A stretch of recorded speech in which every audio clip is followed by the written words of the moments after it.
diamanai sebagai koordinator merencanakan ada beberapa hal yang kami sesuaikan gitu agar kemudian eh, topik-topik dalam Petroleum System ini bisa tercapture dengan baik gitu ya, sesuai kepakaran kami masing-masing gitu ya, sesuai kemudian waktu yang tersedia juga karena pada masing-masing topik itu sebenarnya cakupannya cukup dalam gitu ya, tetapi semua bisa ber, berkomplimen lah di dalam kuliah ini sehingga apa namanya kemudian kami pasti akan berusaha sesuai waktu yang tersedia mengambil hal-hal yang kira-kira relevan dan continuous gitu ya terhadap topik-topik dari setiap pengajar gitu ya. Nah, karena itu eh, tugas saya sebenarnya saya rencanakan sejak semester lalu bahkan untuk menyusun, tetapi karena perubahan komposisi juga semester lalu hanya kami berdua atau bertiga ya. Kemudian sekarang bergabung Pak Asep, jadi saya harus menyesuaikan dengan komposisi pengajar itu ya, sehingga kemudian seperti yang saya sampaikan tadi bisa berjalan pada kuliah ini. Oke, anyway, tapi tidak apa-apa lah karena ini perkenalan dulu. Tapi karena kelas Migas Jakarta ini dalam satu kali pertemuan ada 2 sesi gitu ya, ada 4 jam mata kuliah, 4 jam mata pelajaran, atau 4 kali 45 menit, maka barangkali pendahuluannya tidak perlu 4 kali 45 menit ya. Jadi nanti akan sebagian besar waktunya langsung diambil alih Mas Ferry untuk topik yang terkait dengan sosro characterization yang merupakan bidang keahlian Mas Ferry. Ah, oke. Karena ini pertama kali kita bertemu. Oh iya, sebelumnya Anda dan harap maklum ya, karena kelas S2 ini ada 2 kelas gitu ya.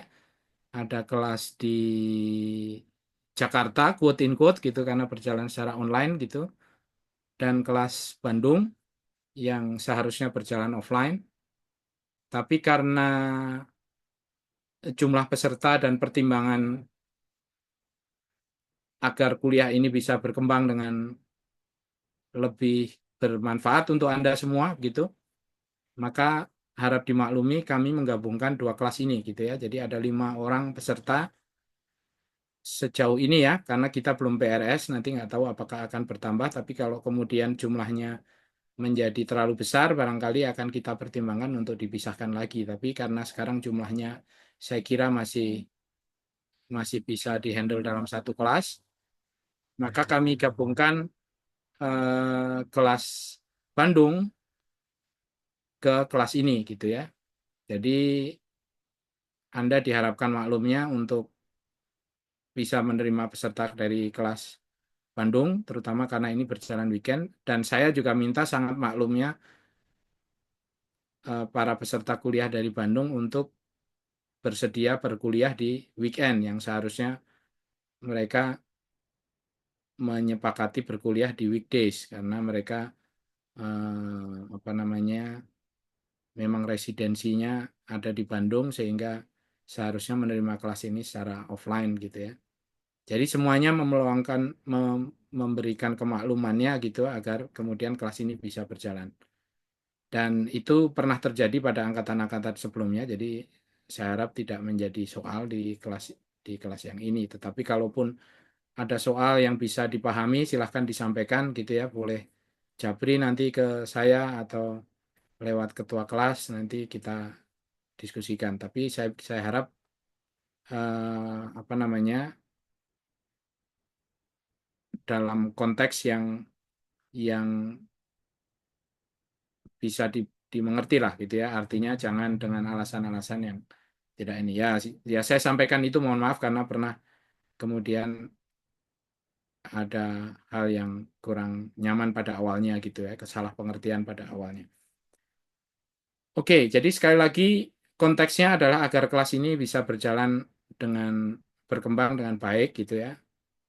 Diskusinya bisa berjalan dengan baik karena eh, mungkin dosen yang lain sudah sampaikan karena sebagai kelas magister maka harusnya handling kelas ini gitu ya. Handling itu artinya bagaimana kami melaksanakan dan bagaimana Anda menyikapi jalannya kelas gitu. Itu agak berbeda dengan kuliah S1. Barangkali kalau ada yang pernah mengikuti kelas pasca sarjana bisa bisa memberikan komentar juga gitu. Saya pernah ikut misalnya atau Anda pernah ikut di eh, kelas di tempat lain atau di negara lain begitu ya, negara maju lain misalnya, maka Anda bisa juga berbagi di sini yang pada prinsipnya adalah kelas magister itu magister by research ya.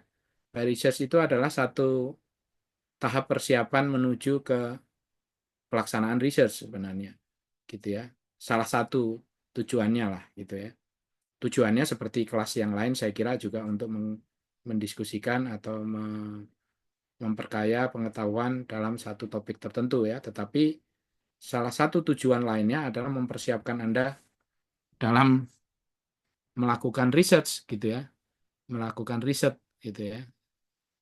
Nah, di dalam riset, di dalam tesis magister, maka ada peningkatan dibandingkan skripsi S1, dibandingkan riset untuk skripsi S1 atau barangkali skripsi yang tanpa riset, artinya reporting dari suatu pengolahan data dari company, barangkali ada beberapa kampus yang mengizinkan seperti itu, atau pemetaan geologi yang topiknya sudah akan selalu seperti itu. Jadi reportingnya akan seperti itu, tidak bukan merupakan suatu paparan dari scientific question tertentu gitu ya. Nah, tesis magister tentunya tidak seperti itu.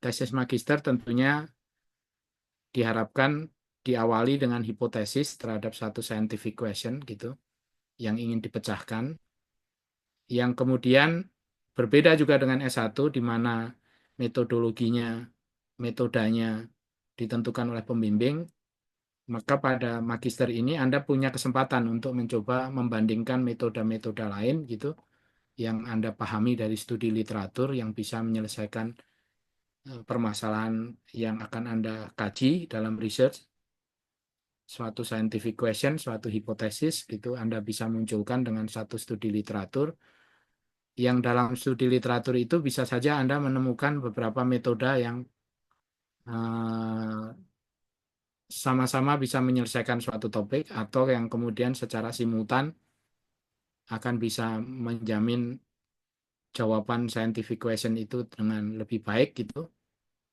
maka Anda bisa mendiskusikan dengan pembimbing. Anda punya peranan juga untuk mendiskusikan dengan pembimbing gitu sehingga nanti disepakati suatu metode yang digunakan. Nah, jadi yang perlu saya sampaikan adalah karakternya sangat kuat bahwa literasi yang dipakai atau kajian literatur yang dilakukan adalah cukup cukup signifikan jumlahnya begitu di dalam mempengaruhi atau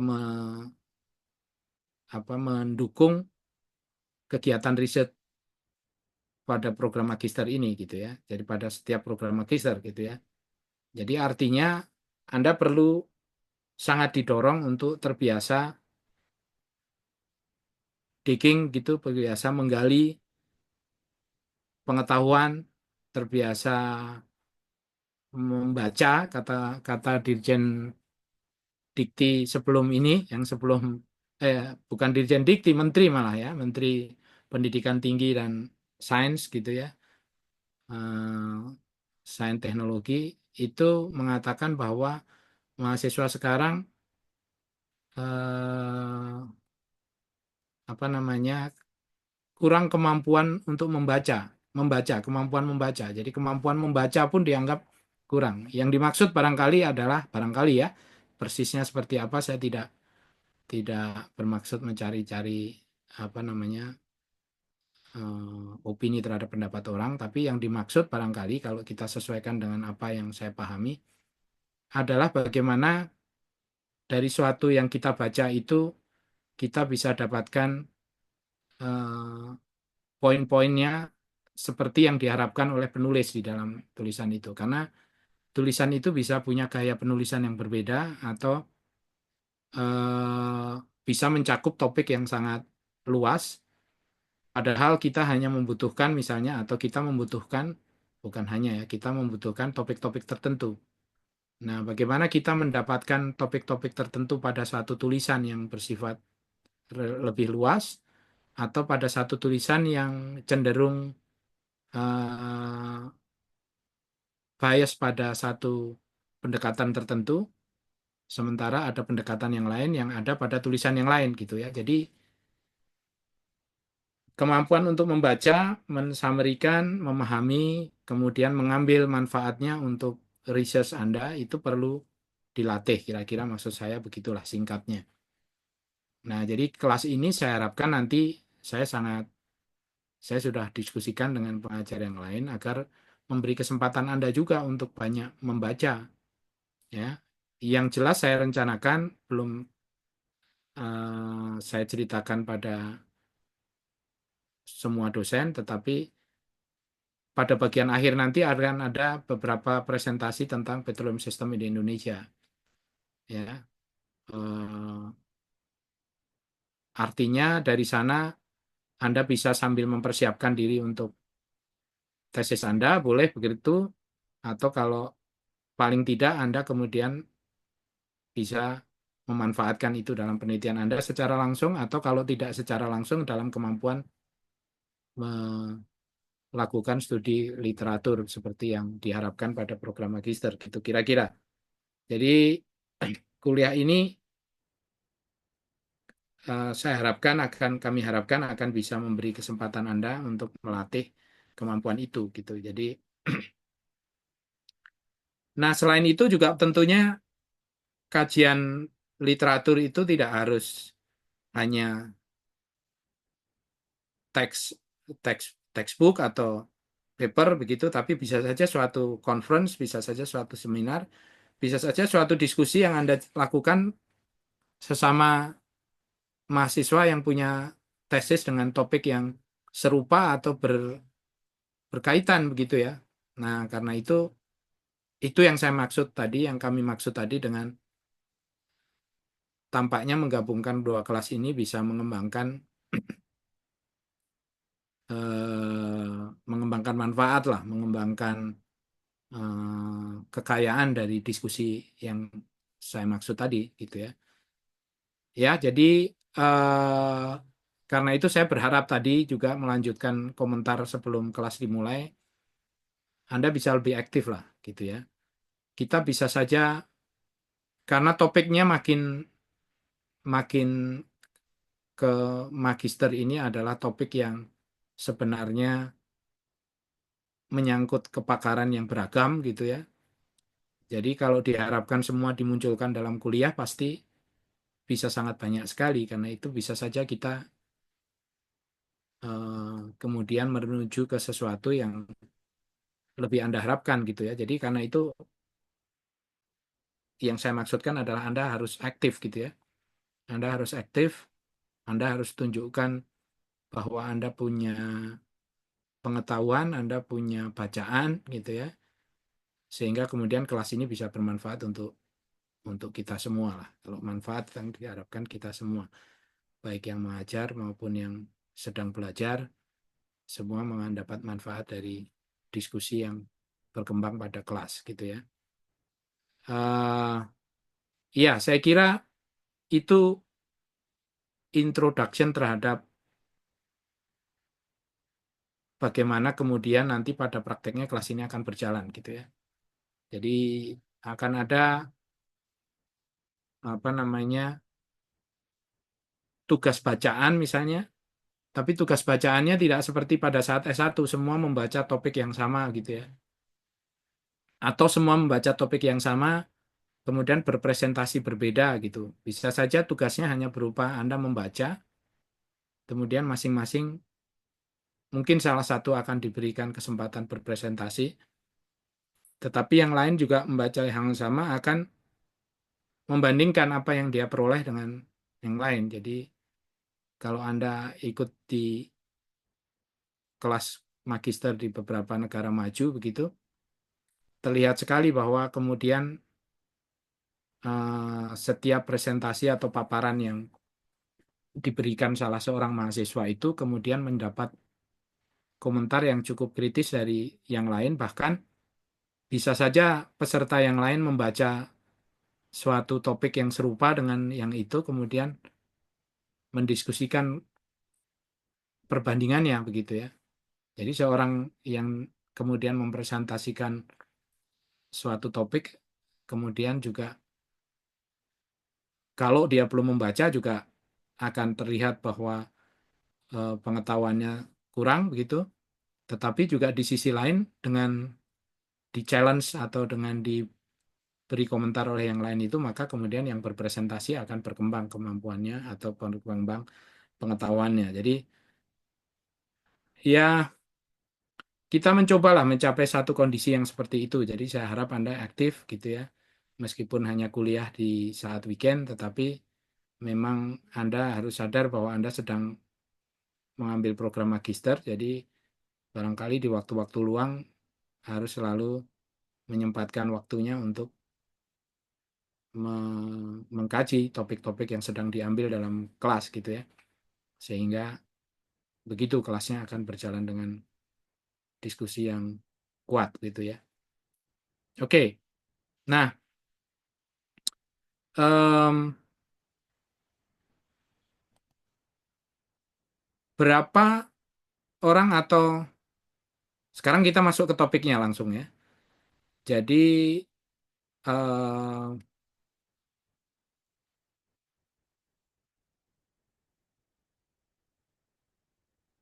jadi seperti yang saya ceritakan tadi, eh, saya belum selesai menyusun silabus dan perubahan silabus dan satuan acara perkuliahan untuk kuliah ini gitu ya. Nanti kalau sudah segera ya insya Allah hari ini sambil kalian berkuliah yang lain kalau bisa kita selesaikan pada saat kuliah ini berjalan nanti ketika diambil alih oleh Mas Ferry kelasnya saya akan lanjutkan kalau bisa segera saya share silabus yang kita gunakan untuk kuliah ini tetapi untuk eh, pertemuan pendahuluan ini saya manfaatkan slide dari kuliah lain ya dan terus terang ini sudah sempat saya sampaikan pada peserta dari Bandung karena mereka waktu itu sudah terjadwal pada hari Selasa. Jadi supaya tidak bubar kami temui gitu ya. Saya dan Mas Ferry temui dan kemudian kita sudah sempat diskusikan ini karena itu enggak apa-apa nanti kita kembangkan lagi diskusinya dengan komentar-komentar rekan-rekan dari kelas Jakarta, kelas kerjasama Migas di Jakarta. Jadi eh, berapa orang dari Anda yang atau tidak usah begitulah. Tadinya saya mau siapkan Google Form untuk bisa mengcapture kira-kira kedalaman atau cakupan bahasan harus sejauh apa, tapi mungkin nanti Google Formnya saya berikan belakangan lah. Artinya setelah ini baru saya siapkan. Em, sekarang mungkin komentar saja langsung. Berapa dari peserta ini yang dari divisi exploration? Kan kelas Jakarta umumnya adalah yang sudah bekerja, jadi berapa yang dari divisi exploration atau begini kita rubah deh kita berjalan dengan seperti rencana biasanya gitu ya jadi saya kira nggak usah berawal dengan inilah karena semua yang hadir sudah tahu apa itu petroleum gitu ya. Saya berikan ini untuk kelas geologi migas karena bahkan di kurikulum dan di penamaan kelasnya geologi migas itu dipanjangkan menjadi geologi minyak dan gas gitu. Sehingga seolah-olah LPG juga jadi urusan kelas ini gitu ya. Nah, karena itu saya sampaikan bahwa kuliah geologi migas itu adalah terjemahan dari petroleum geology yang untuk memberi gambaran secara baik didefinisikan sebagai geologi minyak dan gas bumi, gitu ya. Minyak dan gas bumi harus ada kata natural ya, harus ada natural natural hydrocarbon, natural itu pengertian petroleum menyangkut naturally occurring liquid gas and solid yang merupakan mixture dari hidrokarbon dan non hidrokarbon gitu ya. Jadi ada pemahaman tentang natural gitu ya. Jadi yang jadi urusan kita adalah minyak dan gas yang natural gitu ya, bukan uh, yang non natural gitulah kira-kira. Nah, tapi kalau petroleum system sudah jelas nama kuliahnya sistem petroleum, maka kita bicara petroleum bukan minyak dan gas ya, tapi minyak dan gas bumi gitu ya.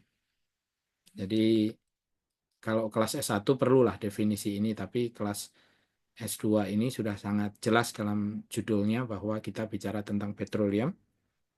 Kalau merasa definisi petroleum perlu digali lebih jauh juga silahkan nanti start dengan Pak Ferry atau Pak Asep gitu ya, mengulas tentang hakiki dari petroleum gitu secara geochemistry gitu, barangkali nanti Pak Ferry akan ulas itu.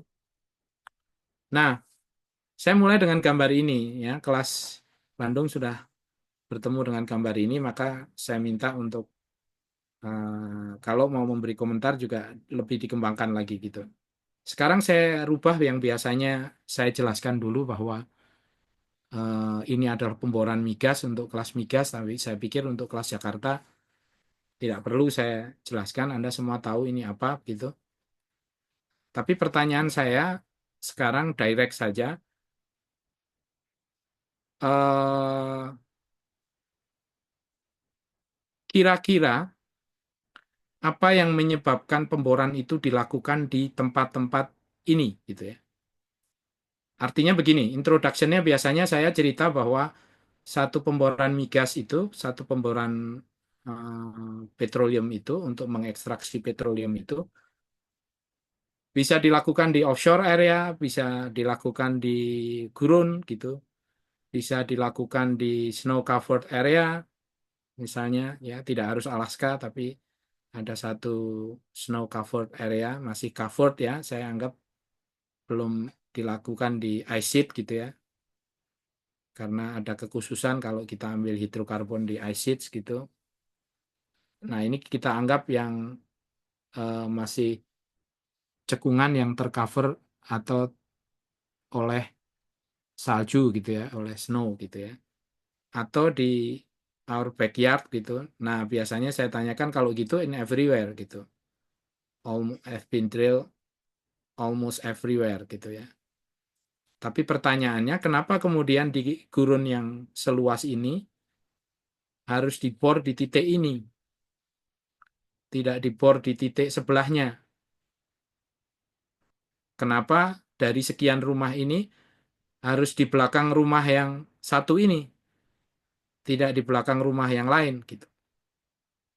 Nah, sekarang saya minta komentarnya ini. Kira-kira apa yang menyebabkan pemboran itu kemudian di mana-mana, tetapi tidak di semua titik juga? Titiknya tertentu.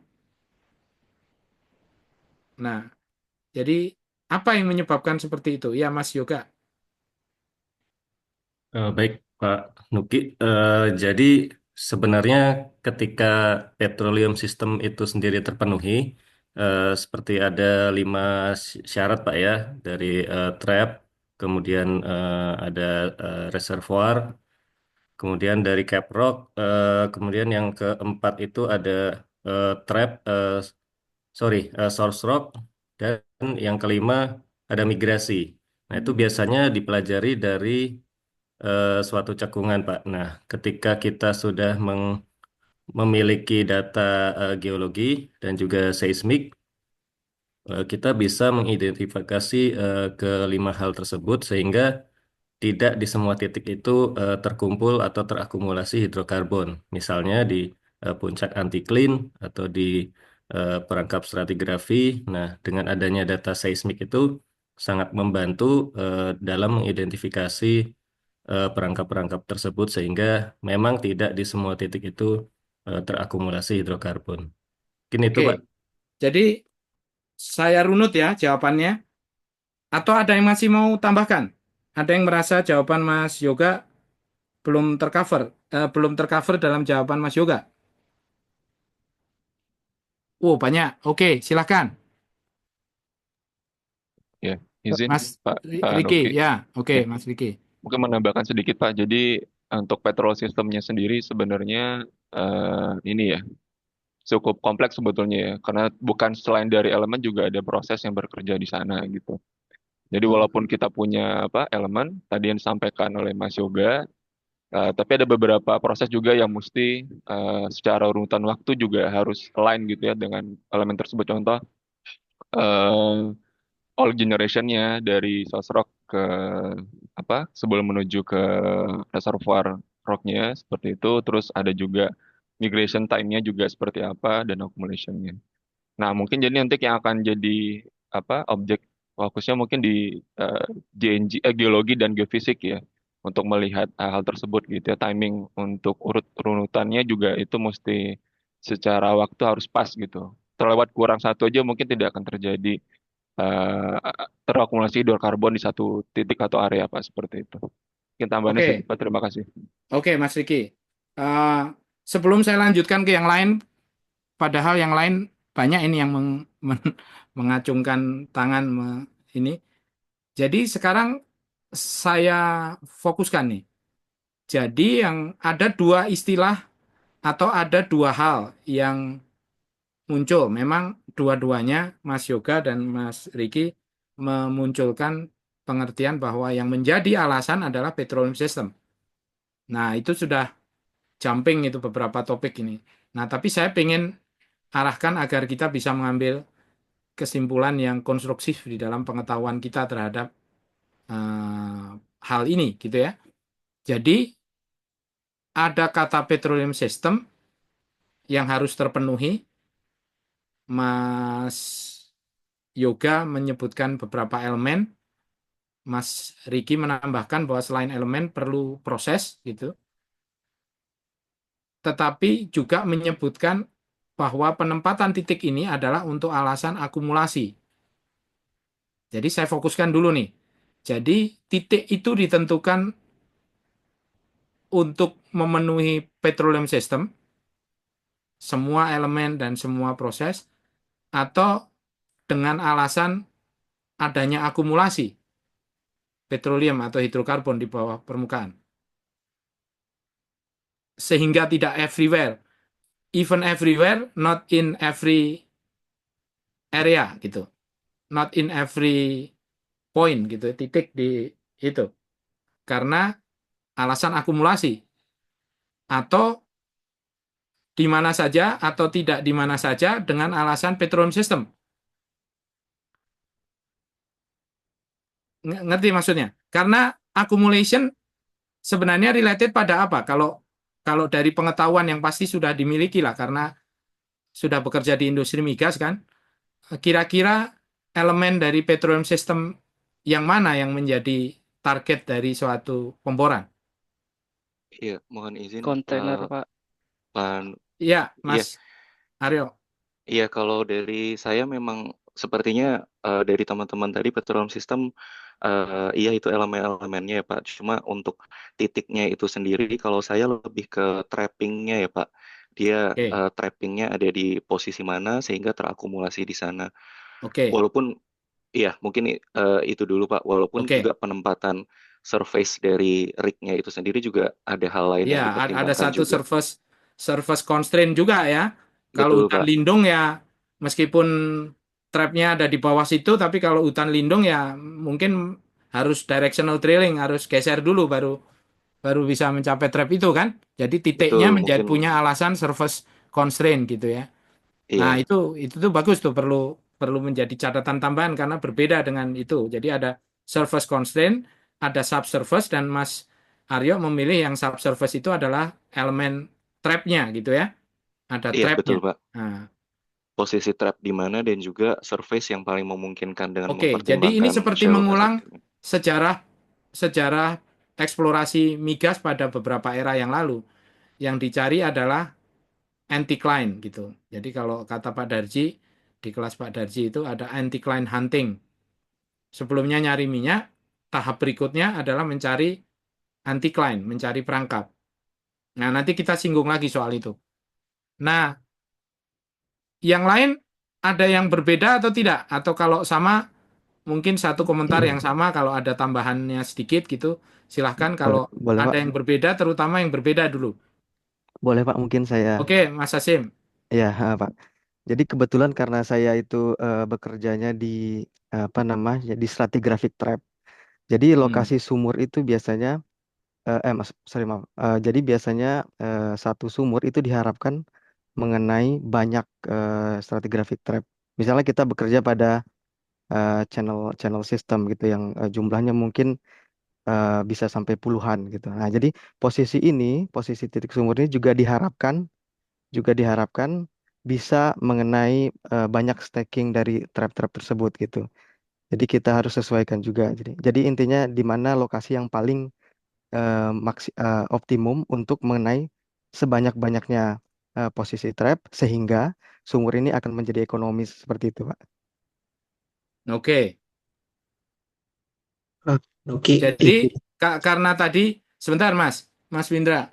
Jadi karena tadi Mas Aryo menyebutkan bahwa elemen tertentu yang harus ada untuk sasaran pemboran ini, untuk target pemboran ini, selain surface constraint gitu, elemen itu adalah trap gitu.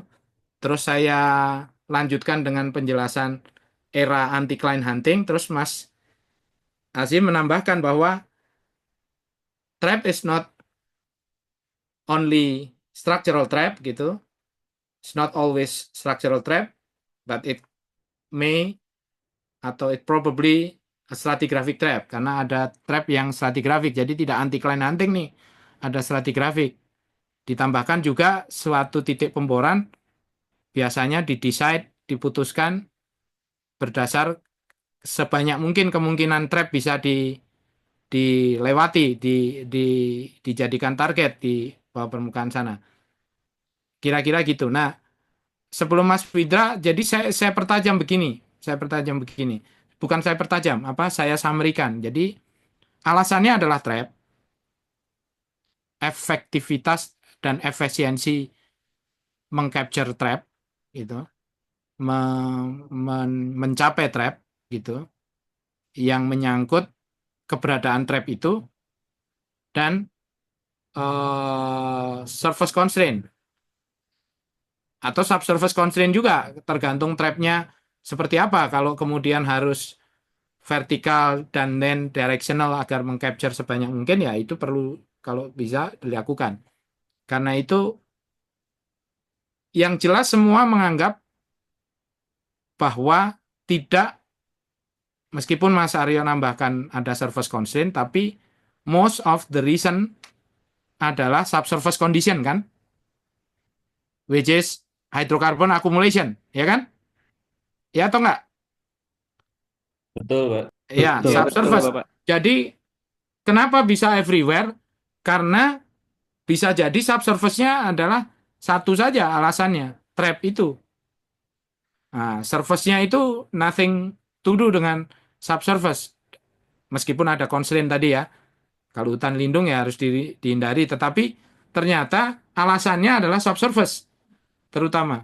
Karena itu meskipun surface-nya di mana-mana kelihatannya, alasan subsurface-nya jangan-jangan sama gitu kan. Gitu. Jadi almost everywhere but not in every point gitu, adalah karena yang dicari adalah soal subsurface-nya. Jadi apa ini mau rumah siapa di atas, nggak peduli, tidak ada alasan yang terkait dengan itu. Gitu kira-kira kan? Nah, kalau boleh, meskipun pasti banyak yang ngacung, saya tambah sedikit lah. Nah, lalu bagaimana kira-kira kita bisa memberikan alasan subsurface kepada satu kondisi yang bisa kita lihat adalah surface kan? Gitu. Jadi mohon ditempatkan juga kondisinya, meskipun tidak harus mengulang dari sesuatu yang sangat basic, kita bisa jump, dan ini sudah jumping dari umumnya kelas geologi migas gitu ya. Sudah punya ada yang semua memahami trap gitu kan. Nah, jadi sudah lompat ini, sudah berjalan sangat cepat gitu ya. Tetapi ingat ini overview ya. Nanti kuliahnya akan diberikan satu persatu topik-topiknya ya. Ini adalah overview, kira-kira diskusi kita akan berisi itu. Saya hanya pancing dengan bahwa ada subsurface condition. Pertanyaannya sekarang agak basic. Saya ingin dapat komentar, saya ingin dapat mengenal kelas ini gitu. Bahwa alasannya subsurface. Lalu kira-kira apa yang menyebabkan kita bisa dapatkan alasan itu?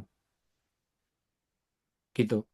Karena nggak terlihat lah kalau orang nggak terlihat kan, kalau orang awam memandang kan yang dilihat yang di surface nih. Bagaimana kita bisa menemukan alasan yang subsurface tadi? Silakan. Yang tadi belum lah, yang tadi belum dulu. Izin Pak. Ya, Mas Husni. Iya, iya. Selamat pagi Pak Selamat Oki. pagi. Salam Ya, kenal. ya selamat kenal Saya juga, Husni. Iya. Mas.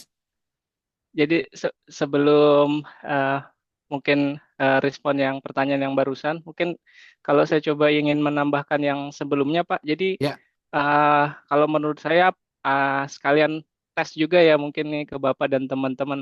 Jadi penentuan lokasi itu kalau menurut saya tadi trap itu saya setuju, tapi bergantung lagi ke stage mana kita berada gitu ya. Kalau misalkan di dalam Wildcat Explorations, mungkin kita ingin membuktikan trapping itu tadi. Jadi geometri anticline ataukah stratigrafi itu yang kita ingin buktikan apakah ada akumulasi hidrokarbon di dalamnya. Tapi kalau begitu kita misalkan di dalam development. stage yang lebih development, mungkin Ya, yang kita cari adalah lokasi yang akumulasi hidrokarbonnya secara properties mungkin lebih baik gitu. ya, Kita sudah reservoir sudah quality ya. sudah membuktikan ya reservoir quality karena petroleum sistemnya sudah terbukti, trappingnya sudah terbukti ada di situ dan lain-lain begitu Pak. Mungkin Atau tambahannya. bisa juga alasannya Eh, delineation ya. Kalau zaman dulu boleh kan, sekarang betul. katanya kalau Pertamina nggak boleh. Semua pemboran harus jadi pemboran produksi gitu. Jadi development nggak boleh hanya delineation aja gitu misalnya. Tapi artinya Mas Husni berusaha menambahkan bahwa alasannya tidak harus trap, tapi tidak tidak berbeda kemudian bahwa semua alasannya saya bawa ke lebih basic dulu Mas. Mas-mas dan Mbak sekalian. Jadi saya bawa ke yang lebih basic dulu. Yang jelas alasannya karena kadang ada masalah basic yang kita terlewat gitu ya.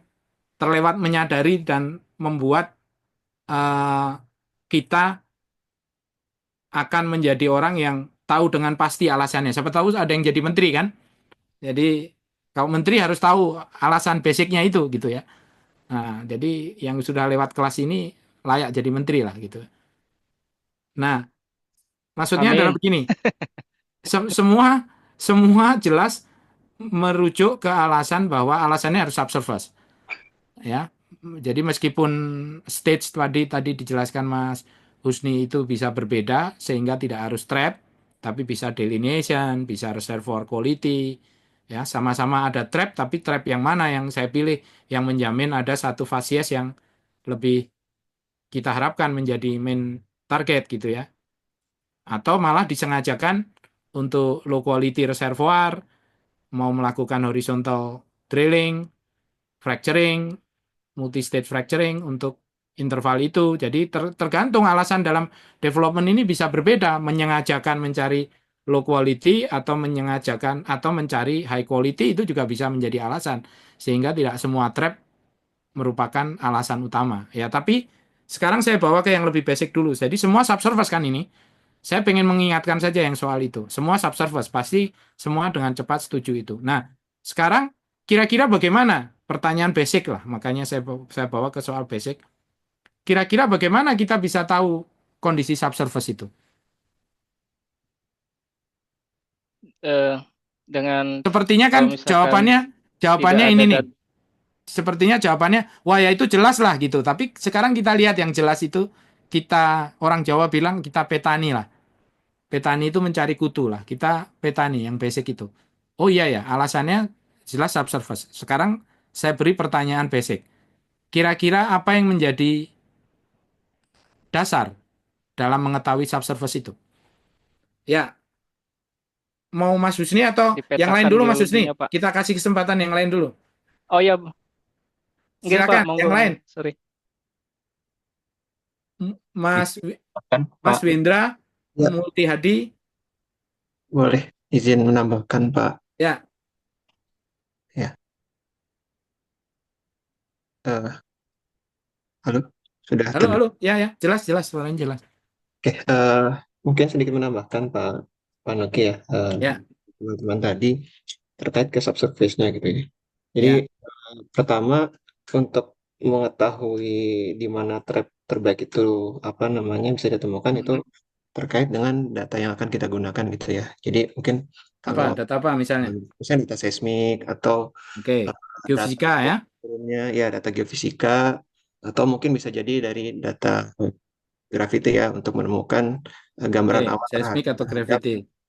ya terhadap eh, lokasi cekungan gitu ya. Nah, Ya, tapi kembali ke trip tadi mungkin Pak.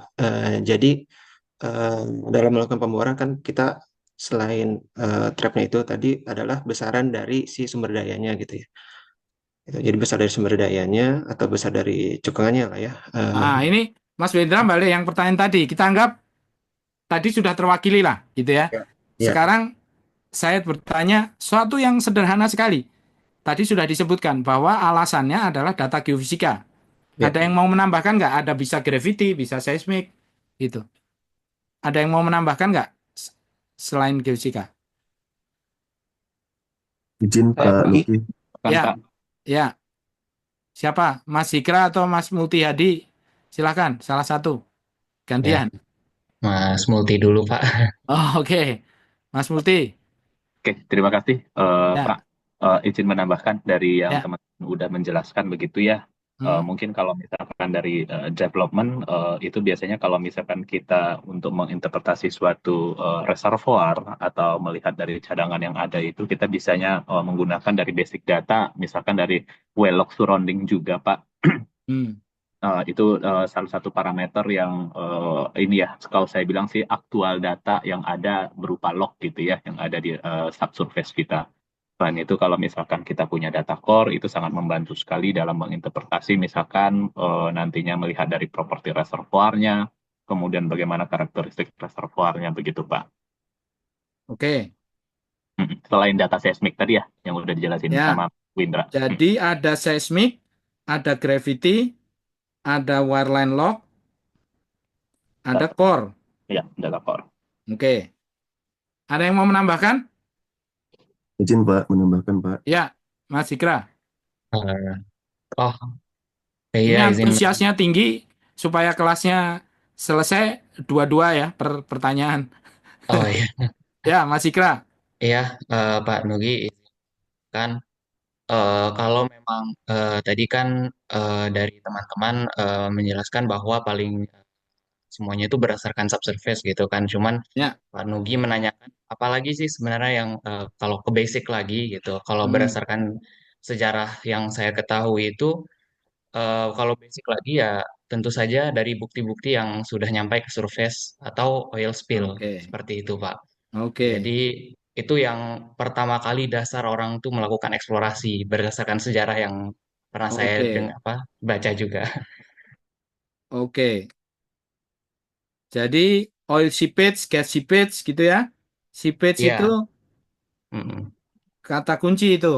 Jadi data surface tapi wah itu bisa complementary atau bahkan bisa signifikansinya bisa mengalahkan data subsurface ya.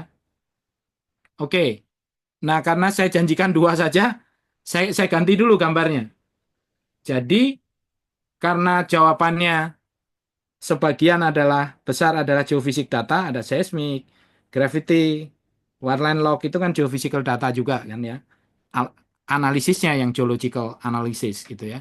Tapi datanya ada geophysical data gitu ya. Kemudian ada geological data juga, batu namanya batu geological data, yaitu core gitu ya. Sama kemudian ada seepage. Nah, sekarang saya ambil yang geophysics dulu. apakah ini is this the beginning gitu ya? Kalau tadi ada yang gravity saya lewati lah, mungkin gravity dulu gitu ya. Oke, katakan gravity. Sekarang saya ambil kontrasnya gitu ya. Itu seismik. Ini adalah satu survei seismik. Karena kelas Bandung sudah pernah melihat gambar ini, sementara kelas Jakarta tidak ada yang tahu tentang ini gitu ya, karena sudah bekerja di oil company, pasti tahu ini survei seismik. Tujuannya untuk apa? Untuk dapat mengcapture reflektor agar bisa dipampangkan di penampang sebagai reflection, sebagai reflektor di bawah permukaan laut atau di bawah permukaan darat gitu, di bawah dasar laut atau di bawah permukaan darat gitu, yang dianggap memiliki beberapa discontinuity, dan discontinuity itu akan menjadi reflektor yang memantulkan gelombang seismik. Kemudian reflektor itu wavelet-waveletnya kalau disejajarkan dari setiap hydrophone ini atau geophone akan menjadi suatu reflection dalam penampang seismik refleksi ini. Jadi reflection ini adalah discontinuity atau reflektor di bawah permukaan sana. Nah, jadi awalnya begini sebelum pemboran. Setuju atau jangan komentar dulu nih? Atau boleh juga komentar. Is this the beginning gitu? Silakan Mas Aryo. Iya, Pak Nuki, mungkin Yang lain ini ya, tidak ada yang ini. Saya hanya berusaha adil aja. Oke, nggak ada. iya, Jadi Mas Aryo aja. Jadi gimana Mas Aryo? iya mungkin tadi salah satu hal ya Pak ya mengenai seepage ya baik oil ataupun gas seepage. Cuma kalau pertanyaannya is this the beginning, mungkin misalkan ada di daerah Afrika Barat seperti itu ya Pak ya. Mungkin itu bisa kita lihat kenapa mereka melakukan seismik besar di area Afrika Barat hingga ketemu beberapa akumulasi hidrokarbon itu karena melihat analog dari timur dari Amerika Selatannya seperti itu Pak. Pasif Oke, margin di area Atlantik gitu Pak. Jadi oke, mungkin itu juga bisa menjadikan awal bagaimana eksplorasi itu dilakukan. Demikian Pak. oke. Terima kasih. Jadi ada satu analogi. Eh, Analogi yang seperti itu tahu nggak istilahnya apa? Analogi dari suatu keberhasilan pemboran di tempat lain itu lazimnya disebut apa dalam bahasa migas? Basin analog Pak mungkin ya. Eh, pernah lihat, pernah dengar istilah play atau enggak? Oh iya. Ya, jadi nanti kita bahas. Oke ya, jadi satu analog, basin analog itu dianggap punya komponen atau punya elemen dan punya proses, karena tadi sudah semua menyebutkan itu, dari petroleum system, sudah lompat dari pendahuluan gitu ya. Maka analoginya itu adalah dalam apa yang disebut sebagai play gitu ya. Pertanyaan saya, apakah kemudian ya artinya berarti ini bukan awal ya. Jadi saya tidak perlu, atau memang masih ada yang menganggap bahwa ini awal. Is this the beginning atau most adalah ini after we've got play. Setelah kita dapat play, barulah ada proses survei geofisika. Atau bisa juga survei geofisika menjadi awal. Nah ini yang saya pengen ketegasan nih. Ya Mas Husni.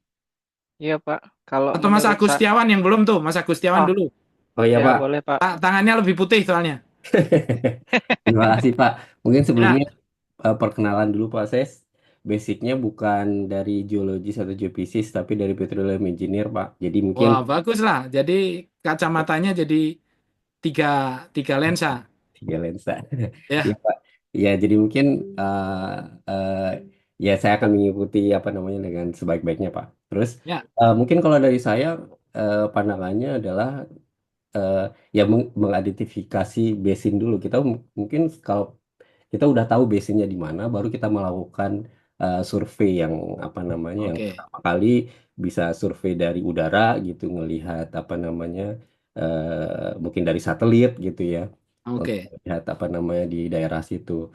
Nah, tadi saya nggak mengerti ini the beginning dari suatu penemuan besar atau beginning Iya, di ini gitu. beginning dari suatu pemboran. Oh, oke Pak. Ya, pemboran. Satu pemboran, apakah awalnya survei geofisika gitu ya? Mm-mm. Ya, ternyata pakai ditambah tadi bahwa ada server sambil menyebut juga data satellite gitu ya. Ya, Iya, iya ya satelit tapi itu pasti mungkin paling pasti mudah tidak. yang kita yang available ya untuk saat itu Ya, gitu kan. Kalau misalnya zaman oke. dulu ya si page ya mungkin itu oh ada tanda-tanda di Nah, permukaan itu mungkin. Ya oke. mungkin Jadi dulu saya, Pak. jadi tapi pasti bukan awalnya si page. Karena yang di survei seismik tidak selalu tempat yang ada si page-nya, ya kan? Iya, betul. Makin Nah, kompleks sampai iya makin kompleks kan apalagi sekarang ya Pak untuk menemukan minyak tuh lebih lebih susah Pak ya tantangannya. oke. Ada yang mengatakan play, Mas apa? Husni Ar- tadi. Aryo tadi ya. Aryo, Mas Aryo, sorry. Saya kebalik-balik lagi kan. Jadi saya sok-sokan menyebut. Saya juga pasti tidak dengan satu kali pertemuan hafal. Jadi harap maklum lah. Oke, sekarang tetapi ada dalam jawaban itu bahwa bisa jadi ini awalnya survei seismik. Ya, meskipun ada sesuatu, semua menyadari ada sesuatu di balik itu. Jadi this is not the beginning, karena semua menyadari bahwa survei seismik ini nggak mahal, nggak murah, kok nggak mahal malah. Survei seismik ini nggak murah nih. Kapal ini operasionalnya berapa per hari? Ya, di sini ada beberapa PhD, ada beberapa alat, ada kebutuhan hidup gitu kan, ada untuk support gitu ya. Supportnya mulai primary need sampai tertiary, barangkali ada gym, ada theater, ada segala macam. Tapi pasti operasional ini tidak murah. Jadi jangan pernah ada yang di kelas ini menganggap bahwa semua diawali dari survei seismik. Jadi semua lautan di dunia disurvei seismik aja gitu. Karena seismik memiliki alasan teknikal yang bahkan target ini harus di define dulu. Kedalaman berapa yang pengen di ini di capture gitu. Mana yang lebih difokuskan. Berapa yang apa amplitude atau frekuensi atau apa yang diharapkan mencapai kedalaman tertentu. Ada banyak alasan teknik lah, ya. Jadi pasti tidak mungkin ini menjadi awal di survei kemana-mana kemudian nggak ini. Nah, saya tambahkan dulu ada juga yang dan sebenarnya yang diharapkan juga bukan hanya kemudian dapat penampang seismik selesai, tapi ingin mendapatkan geophysical anomaly. Jadi ingin mendapatkan anomali. Saya kok slide ini belum saya tambah ya, berarti bukan yang terakhir ini. Jadi, atau saya lompat ke slide berikutnya. Jadi yang diharapkan adalah anomali. Ada satu anomali penampilan yang khusus dari suatu reflection yang bisa dikaitkan dengan akumulasi hidrokarbon. Misalnya ini flat spot gitu ya. Ada satu reflection yang ini mungkin dianggap lapisannya, yang hijau ini. Kemudian di bawahnya ada bidang horizontal yang mungkin reflection kontrasnya karena kontak fluida. Perbedaan fluida yang di atas dan di bawahnya. Wah, ini mungkin nih akumulasi. Karena ada itu. Karena itu menjadi anomali. Jadi pengertian anomali sebenarnya dalam bahasa bahasa biasa adalah deviation from whatever trend is normal. Tapi dalam bahasa hidrokarbon adalah dalam bahasa petroleum geology, dalam bahasa petroleum system adalah anomali yang ada kemungkinannya menjadi akumulasi hidrokarbon gitu. Jadi flat spot, bright spot gitu ya. Itu menandakan ada hidrokarbon di suatu tempat. Gitu. Jadi geophysical tujuannya adalah anomali. Geokimia juga punya anomali. Jadi pencemaran permukaan laut gitu atau pencemaran soil gitu, tanah gitu yang dianggap terkait dengan bocoran tadi, seepage tadi. Seepage yang tidak definitif terlihat sebagai seepage tapi mencemari itu juga diharapkan akan menandai bahwa di bawah permukaan ada akumulasi. Tapi pasti juga semua membutuhkan biaya, jadi tidak mungkin itu the beginning. Even gravity gitu, gravity hanya menjamin barangkali mungkin biayanya relatif lebih murah dibanding survei seismic reflection ini tadi, tetapi juga hanya menjamin bahwa di situ ada cekungan. Ya, kita semua tahu bahwa target dari satu petroleum system itu, karena kita menganggap dari material organik, karena kita menganggap akumulasi itu pada reservoir yang memiliki porosity, reservoir quality itu porosity, storage capacity, flowing capacity, permeability, maka chance terbesar dimiliki batuan sedimen, karena itu harus ada cekungan. Karena itu dilakukan survei gravity dan analisis hasil survei gravity untuk menjamin bahwa kita punya cekungan. Nah, tapi toh hanya cekungannya, belum tentu ada accumulation gitu kan. Nah, karena itu perlu anomali geofisika, anomali geokimia untuk bisa menduga di bawah permukaan ada accumulation. Jadi saya singgung sedikit pengertian anomali. Jadi anomali itu adalah itu. Apakah anomali langsung dibor? Ternyata tidak. Ternyata dia harus menjadi lead, baru punya meningkat peluangnya untuk itu. Ya. Jadi anggap bahwa the beginning-nya adalah geofisik atau geochemical karena dipandu oleh gravity, jadi sudah jelas di situ ada cekungan, baru dicari akumulasi dengan survei seismik, memperkecil ruang area untuk survei, tidak di semua sembarang laut, tidak di sembarang daratan, karena dipandu oleh posisi cekungan gitu ya. Jadi kira-kira kok skenarionya semacam itu gitu ya, ada seepage juga sebagai support gitu. Nah, sehingga kemudian setelah ditemukan anomali, perlu ditingkatkan menjadi lead. Lead adalah anomali yang likelihood to be commercial. Ya. Jadi likelihood to have commercial accumulation gitu ya. Jadi kalau anomalinya hanya sekecil kelurahan Dago, kecamatan Coblong gitu ya. Terus hanya satu lagi tebalnya, luasnya sekecamatan Coblong tapi tebalnya kira-kira hanya 5 meter begitu ya, mungkin tidak bisa serta-merta komersial untuk satu target itu gitu. Jadi lead harus likelihood to be commercial. Satu anomali harus komersial karena ukurannya besar, tebal dan luas, atau karena dia itu tadi disebutkan Mas siapa tadi? Bahwa eh, ada beberapa tempat sekaligus.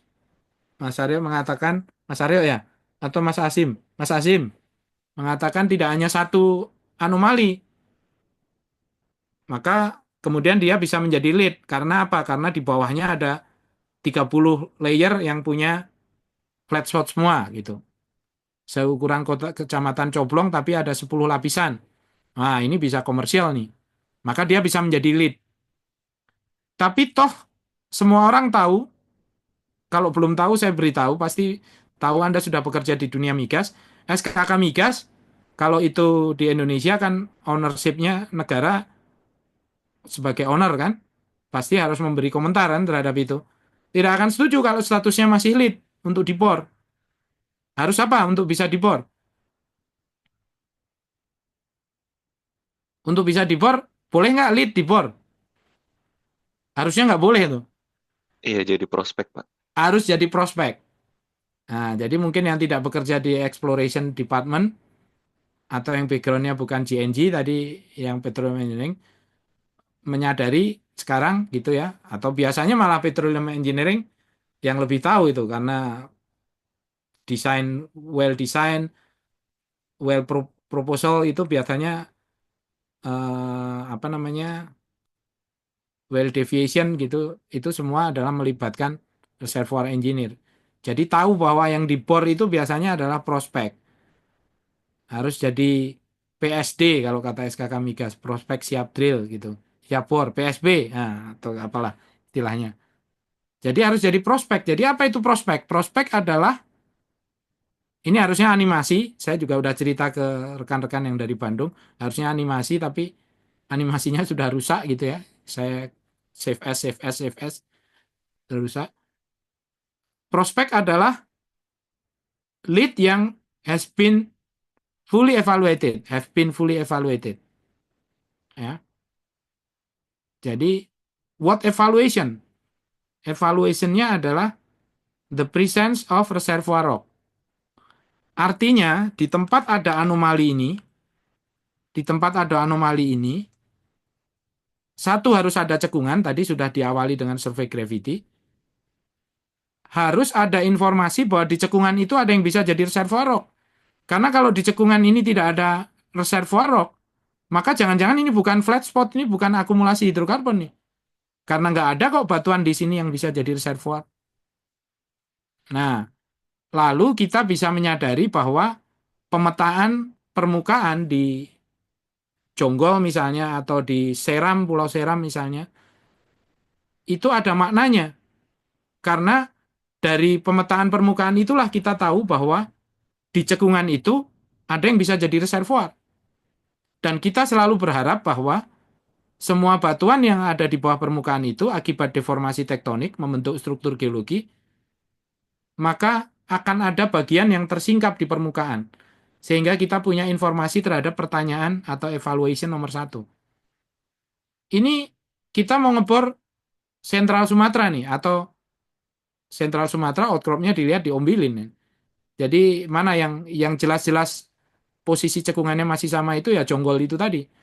Northwest Java Basin di offshore, ingin tahu apakah ada yang bisa jadi reservoir di sini karena saya melihat ada anomali nih. Maka melakukan survei permukaan yang murah-murah, kan pasti lebih murah dari seismic survey. Kirim fresh graduate untuk pemetaan di daerah Jonggol, ketemulah singkapan Upper Cibulakan, ya, yang menunjukkan bahwa ada yang berupa batu pasir di Sungai Cipamingkis, ada yang berupa batu gamping, formasi Parigi atau formasi Batu Raja, nggak ada Batu Rajanya ya, seumur Pariginya sedikit lebih tua lah. Jadi, tapi tidak ada yang seumur Batu Raja, Upper Cibulakan, atau Parigi. Oh, ternyata bisa jadi reservoir. Nah, jadi kalau bisa jadi reservoir, maka pertanyaan nomor 1 terjawab. Di cekungan yang saya survei seismiknya ini, ada reservoir rock. Jadi terbukalah peluang untuk itu. The presence of seal rock. Akumulasi tidak akan bisa terjadi kalau tidak ada batuan yang punya capillary pressure tinggi, sehingga menghambat buoyancy di dalam reservoir. Nanti akan kuliah ini salah satunya membahas migration, expulsion gitu ya. Yang salah satu critical force-nya adalah buoyancy yang menyebabkan minyak bisa bergerak, berusaha berada di atas air. Nah, untuk bisa menjadi accumulation harus ada yang menghambat nih. Yang menghambat biasanya capillary pressure. Once capillary pressure lower than buoyancy, ya dia migrate, bergerak. Once capillary pressure exceed di buoyancy, maka dia berhenti terakumulasi. Karena itu kita sebut batuan yang capillary pressure-nya tinggi itu adalah sebagai seal rock. Jadi harus ada yang jadi seal rock. Kalau enggak ini bukan akumulasi hidrokarbon nih, jangan-jangan fake ini. Jangan-jangan cuma ada lapisan atau ada sesuatu yang menyebabkan ini jadi flat. Tapi kalau ada flat terus ditanya ke geologis yang melakukan pemetaan ada yang jadi reservoir, ada yang bisa jadi seal rock, maka kita meningkat harapan kita bahwa lead kita bisa jadi prospek karena ada yang menjadi reservoir, ada yang jadi seal. Yang ketiga, bukan the presence of source rock, tapi di cekungan itu source rocknya harus mampu mengirimkan hidrokarbon. Nah, ini nanti Mas Ferry dan Pak Asep yang menjamin satu cekungan ini mampu memberikan charging, memberikan hidrokarbon kepada yang jadi reservoir rock. Menjamin bahwa ada migration pathway yang menuju ke anomali kita, gitu. Sehingga kemudian terjadi akumulasi. Nah, jadi bukan cukup source rock. Mas Ferry nanti akan jelaskan tentang source rock characterization. Ada richness, ada sampai ke maturity tercapai gitu ya. Tipe kerogen gitu ya, dan segala macam. Nanti akan dijelaskan. Nah, 3 hal ini sebenarnya yang kita sebut sebagai petroleum system. Jadi suatu anomali, suatu lead harus didukung oleh petroleum system pada cekungan itu untuk menjamin itu terjadi itu. Jadi dengan evaluasi itu, terpecahkannya petroleum system di tempat itu, ada jaminan petroleum system terjadi di tempat itu, maka barulah kemudian suatu lead bisa menjadi prospek. Kadang tanpa disadari kita melalui semua proses untuk menjadikan itu prospek, tapi tidak sadar bahwa itu sebenarnya adalah petroleum system. Karena kalau tidak ada petroleum system yang mendukung, maka lead selamanya akan menjadi lead. Jadi ada yang kemarin saya diminta menengahi ceritanya begitu untuk pengembangan Kedung Keris West gitu antara Exxon Mobil dan Pertamina, karena Exxon Mobilnya perlu 5 tahun untuk memastikan itu prospek siap drill, sementara Pertamina berharap itu 2 tahun. Mungkin supaya Pak Menterinya yang ini yang meresmikan gitu ya. Nggak apa-apa kan ngomong agak-agak politik sedikit gitu, tapi atau mungkin juga karena mereka betul-betul sangat ingin meningkatkan produksi Pertaminanya gitu. Nah, akhirnya disepakati 2 tahun gitu ya. 2 tahun karena ternyata Exxon Mobil dalam 2 tahun belakangan ini, 1 tahun belakangan ini sudah mampu memastikan itu adalah prospek siap drill gitu. Nah, kadang kita melakukan proses itu tapi tidak sadar bahwa itulah yang disebut petroleum system. Semua statement tentang ini ditambah trap volume ya. Trap volume bukan petroleum system, tapi memastikan saja yang komersial tadi, likelihood to be commercial tadi, dalam satu number yang kemudian siap untuk terus dievaluasi keekonomiannya gitu, sesuai kondisi keekonomian pada momen akan di-drill itu. Bisa jadi berubah nanti. Gara-gara trap volume kemudian keekonomiannya tidak ekonomis, bisa jadi lead yang tadinya akan jadi prospek jadi gagal gitu. Jadi tetap ada ini. Tetapi main evaluation-nya adalah petroleum system. Semua yakin terhadap itu. Nah, jadi that's petroleum system. Kuliah kita akan memastikan semua pesertanya, bukan memastikan ya, mengharapkan semua pesertanya kemudian setelah lulus ini, apalagi lulus dengan nilai baik, sangat baik gitu, adalah